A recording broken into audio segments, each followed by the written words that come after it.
की गिरफ्त में आया एक ऐसा शख्स जिस पर 300 करोड़ से ज्यादा की ठगी के आरोप हैं। 300 करोड़। शैलेंद्र नाम का यह शख्स खुद को सत्ताधारी पार्टी का एक बताकर न केवल आम लोगों को ठगता था, बल्कि इसका शिकार पुलिस वाले भी बने। ट्रांसफर पोस्टिंग के नाम पर बेहद हाईटेक तरीके से ठगी का धंधा चलाने वाला शैलेंद्र जब कानून के शिकंजे में आया तो उसके मोबाइल फोन की जांच हुई, जिसमें उससे 2 पूर्व डीजीपी के संपर्क में होने की बात सामने आई। इतना ही नहीं, उसके मोबाइल से यह बात भी साफ हुई कि संपर्क उसका दर्जनों आईपीएस और आईएएस अधिकारियों के साथ भी था। जाहिर है यह एक ऐसा मामला है जो यूपी पुलिस के दामन पर ऐसे दाग लगा रहा है जो आसानी से धुलने वाले नहीं, क्योंकि आखिर सवाल अब सीधे सीधे पुलिस की विश्वसनीयता पर खड़े हो गए, जिसके जिम्मे अपराध रोकने की जिम्मेदारी है। क्या वो अपराध का हिस्सेदार हो सकता है? ऑपरेशन खाकी में इसी सवाल की होगी पड़ताल।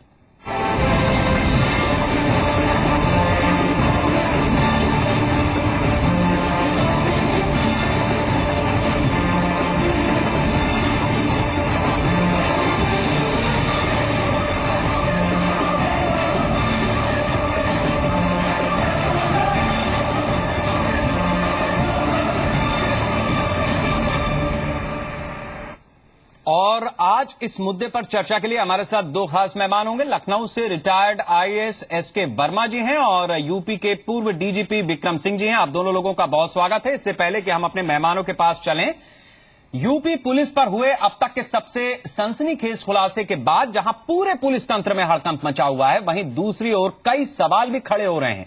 सवाल पुलिस तंत्र में राजनीतिक दखलंदाजी से जुड़े हुए हैं, जिसके चलते यूपी पुलिस के मुखिया का पद सिर्फ एक जमूरे भर का रह गया है। जमूरे का, जो सत्ता तंत्र में बैठे मदारियों के निशाने पर नाचता है। सत्ता बनी मदारी, पुलिस बनी जमूरा। नाच सिस्टम नाच, करप्शन की ताल पर नाच। जब पुलिस के मुखिया ही सरकार के प्रति वफादारी का खुलकर ऐलान करने लगे, जब पुलिस के मुखिया सत्तानशीनों के इशारे पर किसी भी हद तक जाने को तैयार हो, तो भला पुलिस तंत्र बर्बाद क्यों न हो, भरोसा क्यों न डिगे, करप्शन के खेल को शह क्यों न मिले, चंद रुपयों के लालच में वर्दी नीलाम क्यों न हो। सरकारों की राजनीतिक मंशा और दखलंदाजी का आलम यह है कि यूपी में पिछले 3 साल में आधा दर्जन डीजीपी बदल चुके हैं। न जाने क्यों डीजीपी का पद बदनाम अफसरों की ऐशगाह बन गया है। डीजीपी का पद वो रेवड़ी बन गया है जो दुम हिलाने वाले नाकारा और भ्रष्ट अफसरों को इनाम में मिलता है। डीजीपी का पद वो जमूरा बनकर रह गया है जो सत्ता के इशारे पर नाचता है। यकीन मानिए, आगरा के कथित एसपी नेता शैलेंद्र अग्रवाल के मोबाइल से निकले मैसेज का खुलासा सिर्फ एक गंभीर आपराधिक घटना भर नहीं है, बल्कि तस्वीर है उस खेल की जो यूपी में सालों साल से चल रहा है। थानों के बिकने का खेल कोई नया नहीं, मगर डीजीपी स्तर के अधिकारी भी इस गोरख धंधे का हिस्सा हो सकते हैं। ये बात खुलकर इस रूप में पहली बार सामने आई है। अब जांच की बात हो रही है, दामन पर लगे दाग धोने की कवायद हो रही है। इनमें अधिकांशतः मामले धोखाधड़ी, ठगी, इन सब के हैं। आपको पता है कि ये इसमें इन्होंने सॉफ्टवेयर का प्रयोग करके मेरे मोबाइल की और कुछ और बहुत महत्वपूर्ण जो नंबर हैं प्रदेश के, उनकी क्लोनिंग करके इन्होंने लोगों को फोन किए हैं और धमकाया भी है। तो ये गंभीर मैटर है, तो इसमें तफ्तीशें चल रही हैं। वैसे दाग धोना इतना आसान नहीं है जैन साहब। दाग तो आप पर भी हैं। 2009 में रीता जोशी का घर जला था। उस वक्त आप नीरों की तरह बंसी बजा रहे थे। ये दाग कैसे छूटेंगे? लेकिन सत्ता मेहरबान है तो हर वो अफसर पहलवान है जिसने सत्ता की धुन पर नाचना सीख लिया है। 31 जनवरी को पद संभाला था जैन साहब ने, लेकिन देखिए ना, एक्सटेंशन पर एक्सटेंशन मारे जा रहे हैं, जैसे जैन साहब से काबिल अफसर अब यूपी में बचे ही नहीं। जब मुखिया ऐसा होगा तो नीचे का तंत्र कैसा होगा, ये भला बताने की जरूरत है। शायद यही वजह है कि जब खुलासे हुए हैं तो महकमे में हड़कंप मचा है। क्या पता किसकी गर्दन कब शिकंजे में आ जाए। ये मामला कल से तब और भी तूल पकड़ने लगा है जब उत्तर प्रदेश के प्रमुख जिले गाजियाबाद के एसएसपी धर्मेंद्र सिंह ने चिट्ठी लिखकर के यूपी आईपीएस एसोसिएशन के सचिव सुजीत पांडे को पत्र लिखा और कहा कि इस पूरे मामले में गंभीरता से जांच होनी चाहिए, खासतौर पर तब जब उत्तर प्रदेश के 2 पूर्व पुलिस महानिदेशकों को आईपीएस के प्रमोशन में घूस लेने की बात कही जा रही हो। उन्होंने इस बात की भी मांग की कि अब इस पूरे मामले में यूपी आईपीएस एसोसिएशन की आपात बैठक बुलाई जाए, बैठक में इस पूरे प्रस्ताव के संबंध में एक निंदा प्रस्ताव लाया जाए और साथ ही इन अधिकारियों की भूमिका की भी चर्चा की जाए। तबादले और प्रमोशन के खेल में बड़े रैकेट का भंडाफोड़ हो चुका है। करोड़ों के वारे न्यारे हुए इसकी पोलपट्टी खुल चुकी है। संतरी से अफसर तक के काले कारनामे एक एक कर सामने आ रहे हैं। रेट लिस्ट का खुलासा हो चुका है। खेल खेलने वाला भी शातिर है, खेल रचने वाला भी शातिर है, तो ईमानदार अफसर परेशान हैं। सवाल इकबाल पर उठ खड़ा हुआ है। उनसे जो तमाम चौंकाने वाली बातें आई हैं उनमें यह तथ्य भी सामने आया है कि 2 डीजी एल बनर्जी और एसी शर्मा द्वारा सीधे 7 लाख 10-20 लाख तक पैसे लिए जाते रहे ट्रांसफर पोस्टिंग पे, प्रमोशन के नाम पे, और ये सारा कुछ शैलेंद्र अग्रवाल के माध्यम से होता रहा है। तो इस तरह की बातें एसएमएस के आदान प्रदान से, बैंकों में उनके रुपया जाने से, ये उनको 14 गनर दिए जाने से, अवैधानिक ढंग से ये बातें प्रमाणित हो गई हैं कि बिल्कुल टॉप लेवल पे ये सब चल रहा था और यह दुर्भाग्यपूर्ण है। यूपी के पुलिस महकमे में मची हलचल अब तेज होने लगी है। जांच की बातें हो रही हैं, लेकिन सवाल ये कि जो तंत्र ऊपर से नीचे तक खुद ही सवालों में है, वो खुद अपनों के खिलाफ कैसे निष्पक्ष जांच करेगा? इन सवालों पर गंभीरता से विचार होना चाहिए, क्योंकि आखिर सवाल एक पूरे तंत्र की विश्वसनीयता का है।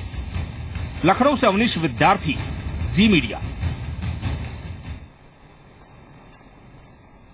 और जैसा हमने आपको बताया, हमारे साथ 2 खास मेहमान लखनऊ से रिटायर्ड आईएएस एसके वर्मा जी हैं और यूपी के पूर्व डीजीपी विक्रम सिंह जी हैं।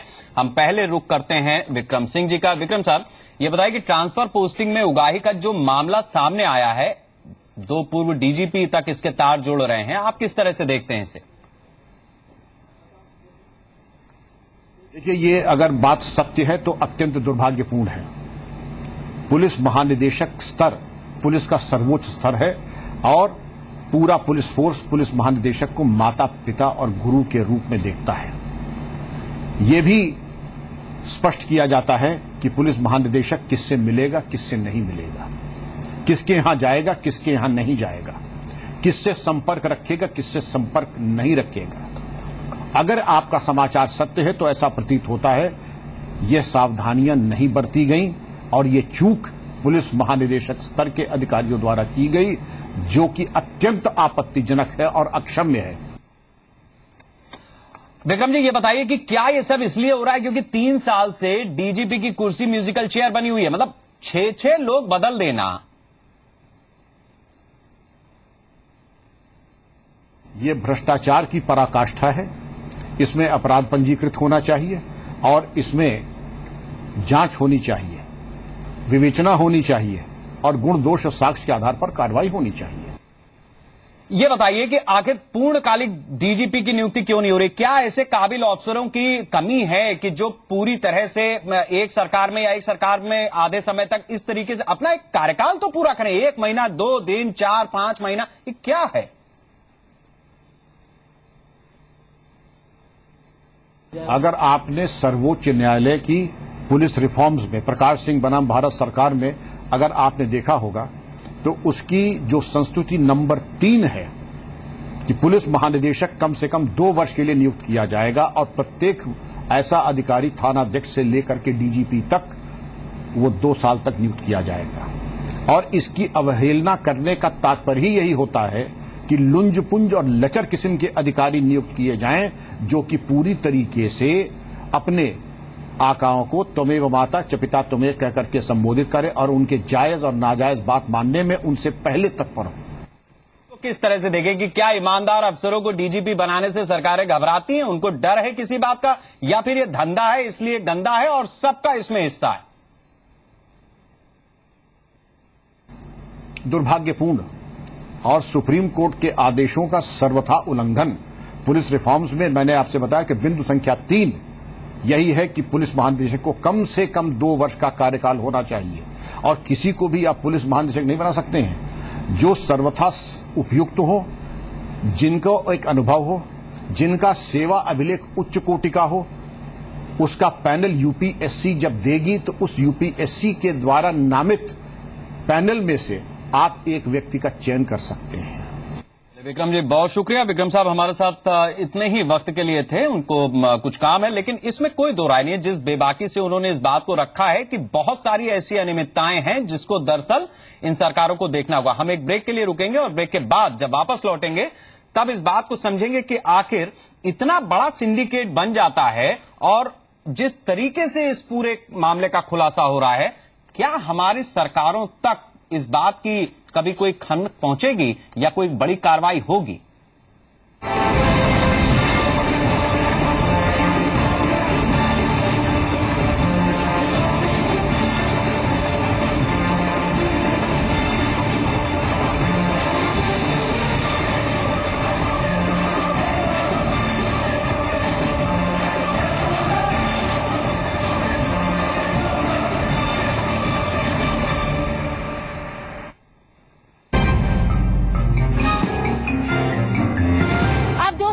एक बार फिर से हम केदारनाथ रूट का रियलिटी चेक करेंगे।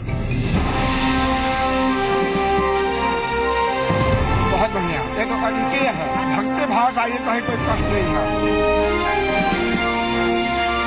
आखिर कितनी सुरक्षित हो पाई है केदारनाथ यात्रा?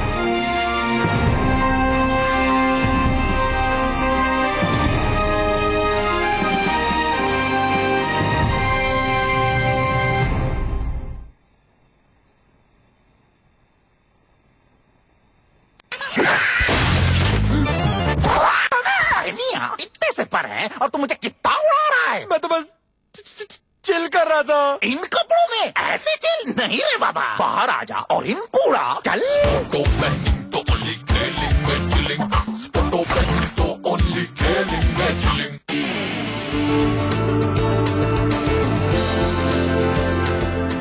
Savsol World Class Lubricants from Savina। लाखों किसानों ने अपनाया ड्यूपॉन फटेरा, जो दे तना छेदक पर लंबे समय तक नियंत्रण, बेहतर कल्ले और अधिकतम उपज। ड्यूपॉन फटेरा, कण कण में क्रांति। Roop Mantra Ayurvedic face cream and face wash, इसमें है 12 खास आयुर्वेदिक जड़ी बूटियों का संतुलित मिश्रण। ये कोई कॉस्मेटिक नहीं, आयुर्वेदिक औषधि है। गोल्ड अनोखी तकनीक है जापान की, क्यूब जोड़े कुछ और ये शान है धान के किसानों की। सांबर मसाला वो या चने का मसाला, कसूरी मेथी या देगी मिर्च, असली मसाले सच सच। MDH, MDH। Morning to night, come on everybody, let's party with Flight। Flight, इसमें है स्टाइल। गोल्ड अनोखी तकनीक है जापान की, क्यूब जोड़े कुछ और ये शान है धान के किसानों की। ये थम्स अप पीने वाले कभी कुछ और क्यों नहीं पीते? अब तूफान आएगा।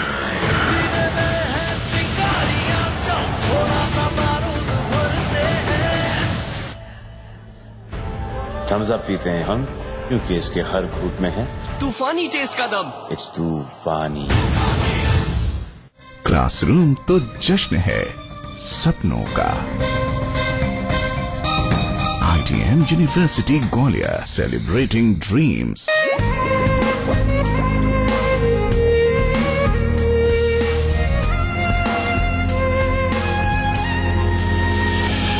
Monet passport, no gas perfume body spray, थोड़े की जरूरत है। मौसम कैसा भी हो, अराइज ही देता है 6 से 9 हजार रूपए तक का अधिक मुनाफा, वो भी लगभग 1000 रूपए के अधिक निवेश पर। अराइज अपनाओ, खेत को धान की फैक्ट्री बनाओ। खेतों में खुशहाली लाए, घर घर पानी पहुँचाए। ओपराय मोटर स्टार्टर। मुझे भी खेलने दो ना प्लीज। चल, ये बच्चों की टीम नहीं है। अब देखना एवरेस्ट पाव भाजी मसाला का कमाल। सिर्फ इसी में है पूरे 15 शुद्ध मसालों का सही मिश्रण। खेलेगा क्या? खेलेगा क्या? ये तो कैप्टन है।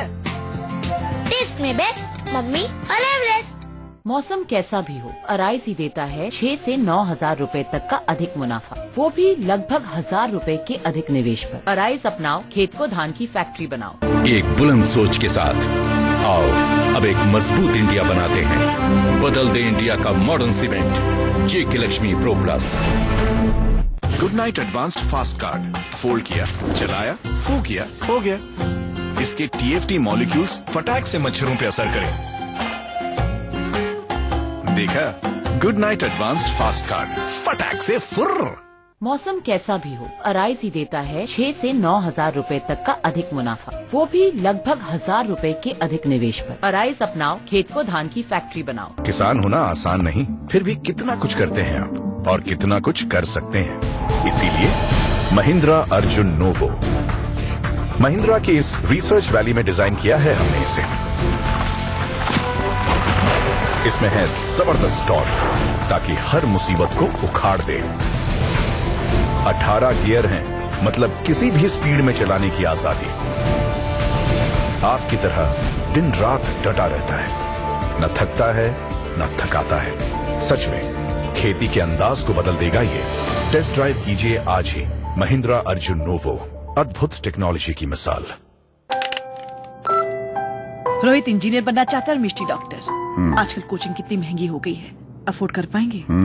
किए जा रहे हो। बच्चों के करियर की कोई चिंता ही नहीं है। उसी के बारे में तो सोच रहा हूँ। ये देखो, आपके बच्चे की सफलता की कहानी शुरू होती है आकाश से। आकाश ला रहे हैं 7th, 8th, 9th क्लास के स्टूडेंट्स के लिए ANYTSC 100% स्कॉलरशिप और कैश अवार्ड्स का मौका। अब होंगे आपके सपने साकार। तो ANYTSC की तैयारी करो, एक स्कॉलरशिप जो आपकी जिंदगी बदल देगा। मौसम कैसा भी हो, अराइज ही देता है 6 से 9 हजार रूपए तक का अधिक मुनाफा, वो भी लगभग 1000 रूपए के अधिक निवेश पर। अराइज अपनाओ, खेत को धान की फैक्ट्री बनाओ।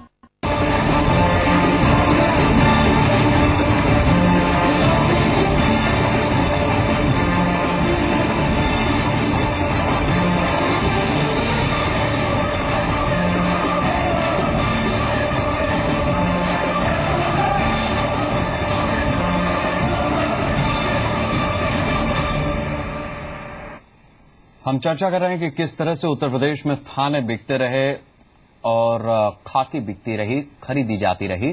लखनऊ से हमारे साथ रिटायर्ड IAS के वर्मा जी हैं और पूर्व DGP IC द्विवेदी जी हैं। द्विवेदी जी, मैं पहले आपसे ये जानना चाहूंगा कि आज जब इस तरीके के आरोप लग रहे हैं खाकी पर, जिस तरीके की बातें सामने आ रही हैं, आप खुद DGP रहे हैं, कैसा आपको लग रहा है? आपको लगता है कि दरअसल उस कुर्सी की गरिमा जाती रही जिस पर कभी आपने इस प्रदेश की कमान संभाली थी, कानून व्यवस्था की?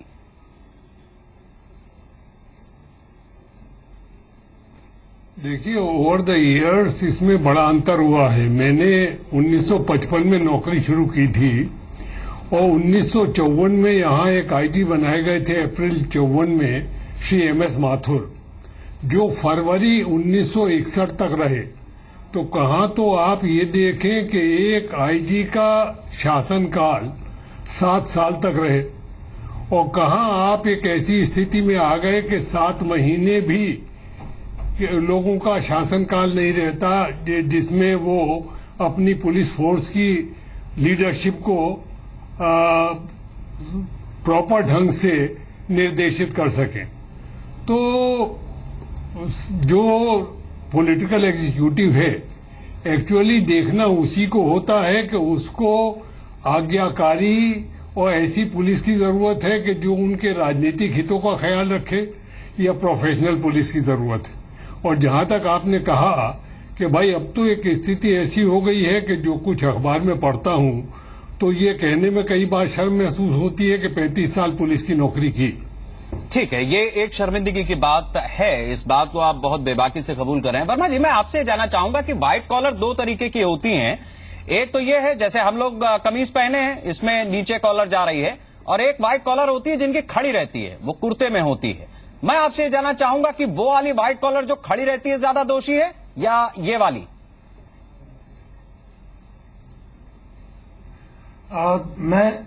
आई was shock to hear this news. मैं सुबह जब अखबार में पढ़ा था तो विचलित कर देने वाली न्यूज थी मेरे लिए कि पॉलिटिकल इंटरफेरेंस तो शुरू से बना रहा है, पुलिस पर ज्यादा बना रहा है बनस्पत अन्य विभागों के, लेकिन इस तरह से सिंडिकेट बना के और पोस्टिंग का धंधा चलाया जाए, वो भी उस लेवल पर जिस पर ये मतलब पूरा दारोमदार है शांति व्यवस्था से लेके हर चीज का, तो वो एक विचलित कर देने वाली चीज है। बड़ी शॉकिंग सी न्यूज थी कि डीजीपी स्तर पर जो कि विभागाध्यक्ष हैं एक बहुत बड़े महकमे के, वहां पर कोई सिंडिकेट इस तरह से बन जाता है कि जो ट्रांसफर पोस्टिंग को एक धंधा बना ले। तो ये बड़ा मतलब सुन के भी अच्छा नहीं लगता है। ये बातें टेलीविजन पर अच्छी लग सकती हैं, लेकिन हम सब ये जानते हैं वो दौर तो गया जो द्विवेदी जी जिसका जिक्र कर रहे थे। आज हर कुर्सी की वो एक मुंशी से लेकर के और ऊपर के अधिकारी तक की कुर्सी का रेट फिक्स है। अगर वो दे सकता है पैसा तो वो बैठेगा। सवाल इस बात का है कि ये सबको पता है, थाने बिक रहे हैं, कुर्सियां बिक रही हैं, ऐसे में आप किस नैतिकता की उम्मीद कर सकते हैं? और सवाल मैं इसीलिए कह रहा हूं कि कौन सी कॉलर ज्यादा बड़ी दोषी है। वजह आज सामने आनी चाहिए कि दरअसल जो लोग कुछ कस्में खा करके या किसी भाव से सरकारी सेवा में आते हैं उनका हश्र क्या होता है।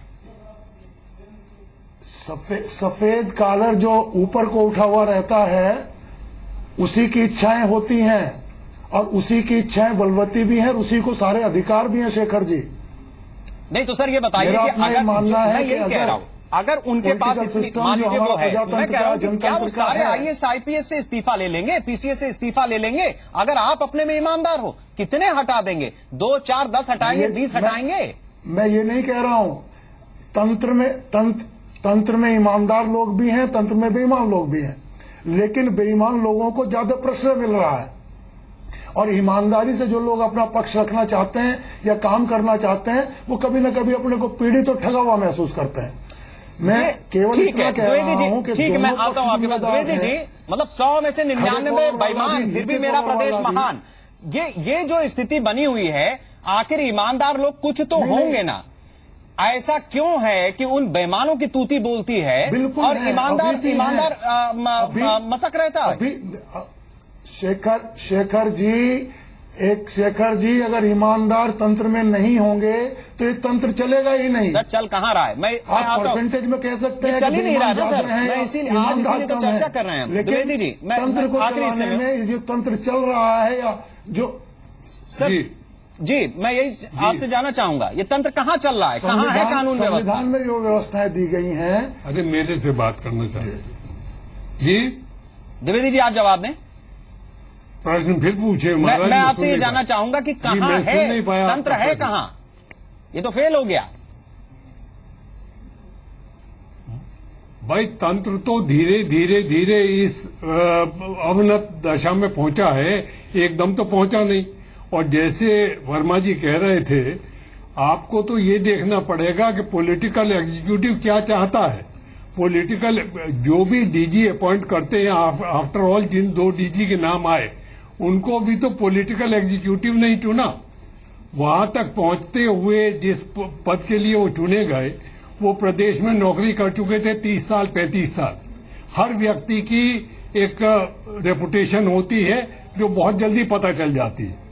तो मैं ये तो मानने को तैयार नहीं हूं कि जो अगर वो जानना चाहें, पॉलिटिकल एग्जीक्यूटिव ईमानदार आदमी को छांटना चाहें तो उन्हें मिलेगा नहीं, मिलेगा। मगर वो जरूर ऐसा होगा कि वो अपने प्रोफेशन के प्रति भी कटिबद्ध होगा और वो उस कटिबद्धता में, कानून के प्रति कटिबद्धता में, संविधान के प्रति कटिबद्धता में कदाचित उनके राजनीतिक हितों का उतना ख्याल नहीं रख पाएगा जो शायद वो इन बेईमानों से पूरा कर लेते हैं। बहुत शुक्रिया द्विवेदी जी आपका भी, वर्मा जी आपका भी बहुत शुक्रिया। मेरे पास आज वक्त इतना ही था, लेकिन इसमें कोई दो राय नहीं है कि इस सिस्टम को तबाह करने में जो खड़ी कॉलर वाले हैं ना, व्हाइट कॉलर जिनकी खड़ी है, उनका योगदान इतना है कि वो जिस दिन तक इस पूरे प्रदेश को तबाह नहीं कर लेंगे तब तक सांस नहीं लेंगे।